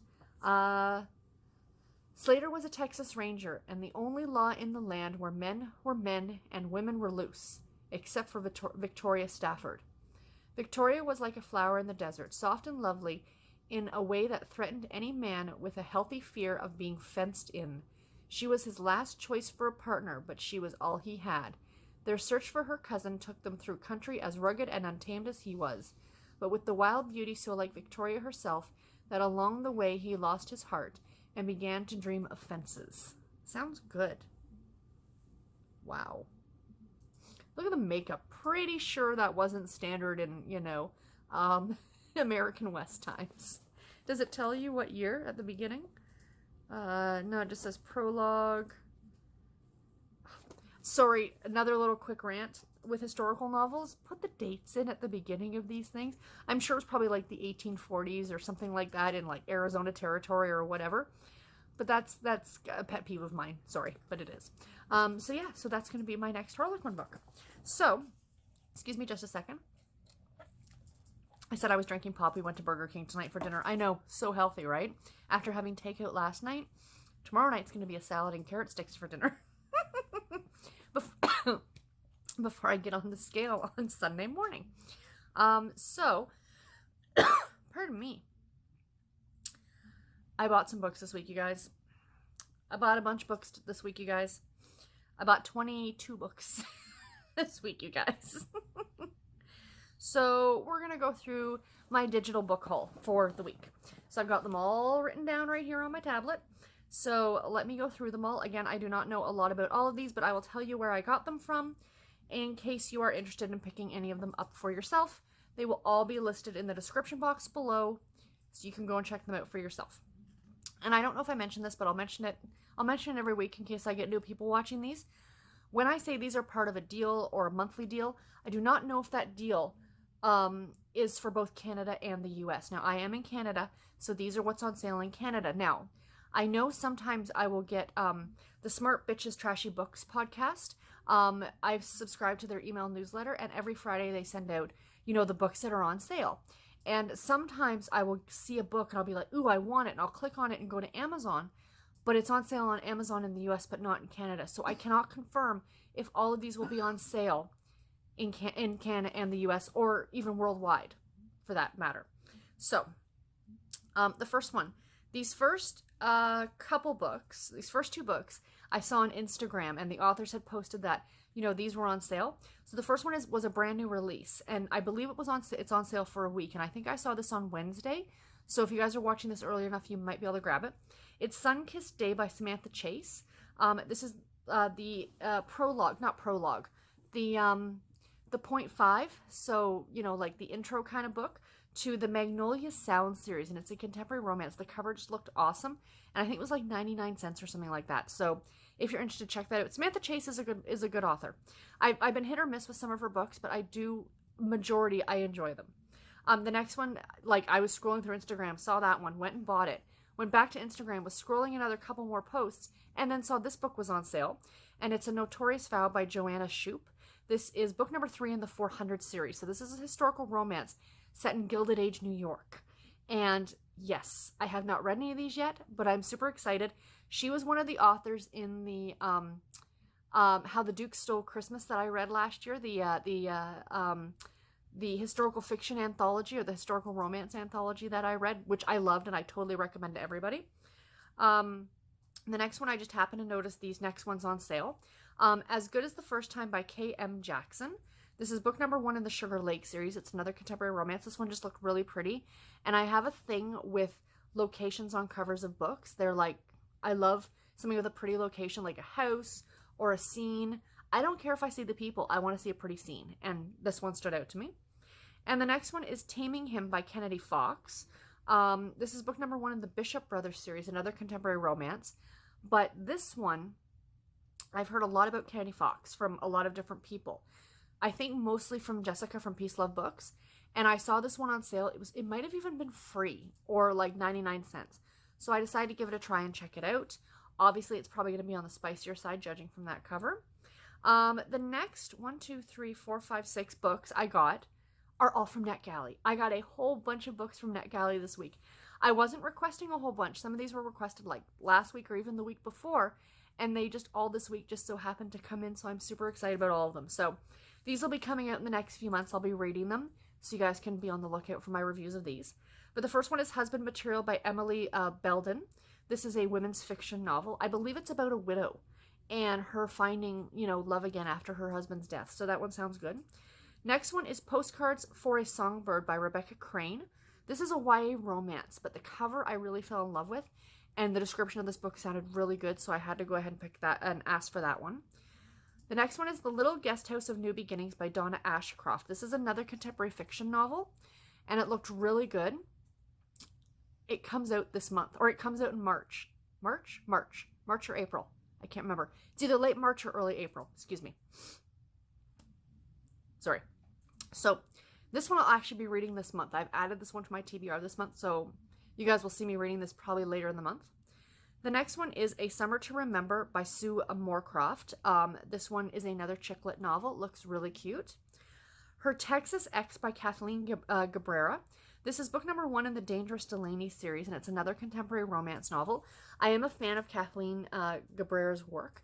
She used to write quite a bit for Harlequin, and I've read a lot of her books, and they're really enjoyable. So my husband was actually scrolling through NetGalley, and he saw this one and mentioned it to me, so I went right on and requested it, and I was approved like within 24 hours, so that was pretty cool.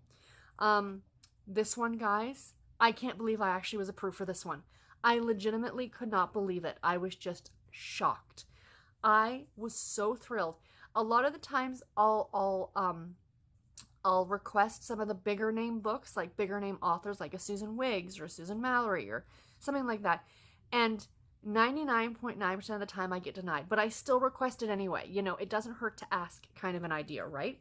And one day maybe they'll say yes. And they did in this case. And I was so thrilled. Sisters of Summer's End by Lori Foster. The second book in the Summer Resort series. This is another contemporary romance. This is Lori Foster. I mean, she's a huge author, and I was approved for her book on NetGalley. I am so super thrilled. I cannot believe it. Next up, Dirty Little Secret by Jennifer Ryan. This is book number 1 in the Wild Rose Ranch. Oh, wait, hold on. Did I skip? No, I didn't. Okay, sorry. That's all the NetGalley books. I was just confused there. I'm like, wait, I got that one on NetGalley? I thought I just bought it.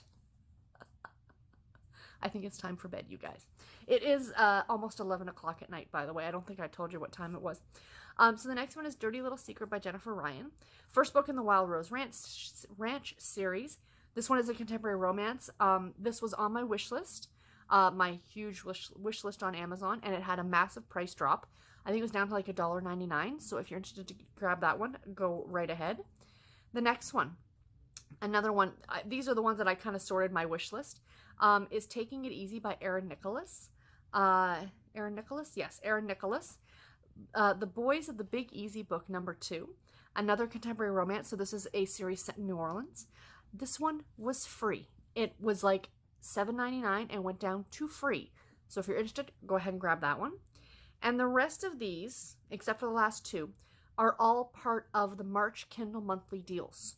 So these are there was a whole bunch of books this month. I was super impressed.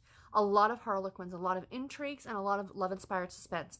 But I do find every month that they do have a lot of the intrigues and romantics or inspirational suspense novels are on the monthly deals. I wish that they would branch out and do some of like, excuse me, I've got the hiccups again, the special editions and other books like that too, because like as great as these are, I'd like to see some more variety, but that's just me.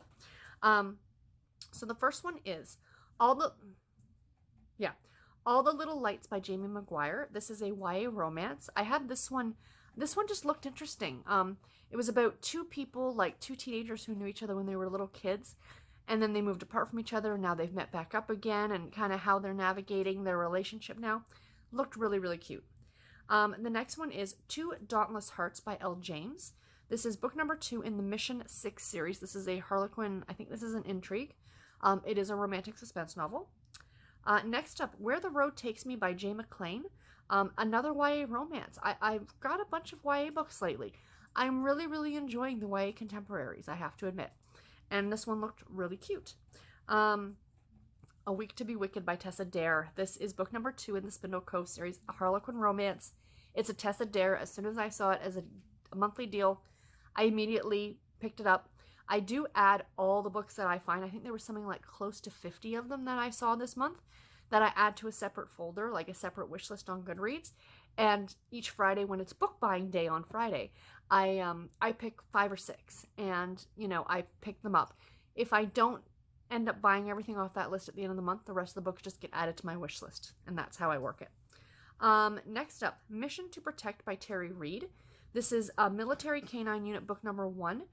This is an inspirational suspense novel, so it's a Harlequin. It's a love-inspired suspense novel. So yeah, these look really cute. Sweet Talk by Susan Mallory. This one is on sale, you guys. It is book number 1 in the Bakery Sisters series, a contemporary romance novel. And this is a really, really fun series. It's about 3 sisters who own a bake shop, so it's a trilogy. And each book focuses on a separate sister, but the first book is on sale. So if you're interested in checking that series out, that's a great place to start, obviously. Next up, Explosive Force by Lynette Eason. Another book in the Military Canine Unit series, book number 6. So obviously another love-inspired suspense novel. 100 Reasons by Kelly Collins. This is book number 1 in the Aspen Cove series. It's a contemporary romance. This one just looked intriguing. I really thought the cover was pretty. And it's a contemporary romance novel, I believe set in like Aspen, Colorado maybe. So, sounds interesting. Next up, A Cozy Mystery. Guidebook to Murder by Lynn Cahoon. Book number 1 in the Tourist Trap Mystery series. Obviously, like I just said, a Cozy Mystery series. I believe that this one is, I think it was only like $1.99 and it's regularly like almost $10. So it's a pretty good deal right now. And then the last 2 books I have to tell you guys about, I looked on Harlequin and looked at all the points I've been accumulating because I haven't really been buying a lot of books on Harlequin because I haven't been able to use the app and blah, blah, blah. So I decided to use some of my points, and I got 2 books, 2 ebooks. The first one is Best Man for the Bridesmaid by Jennifer Fay. This is book number 1 in the DeFoy Brothers series, obviously contemporary romance. It's a Harlequin romance novel. And the other one is My Spy by Dana Martin. And this is book number 5 in the HQ Texas series. Another romantic suspense. I believe this is an intrigue. And I really enjoyed Dana Martin's writing, so I picked this one up.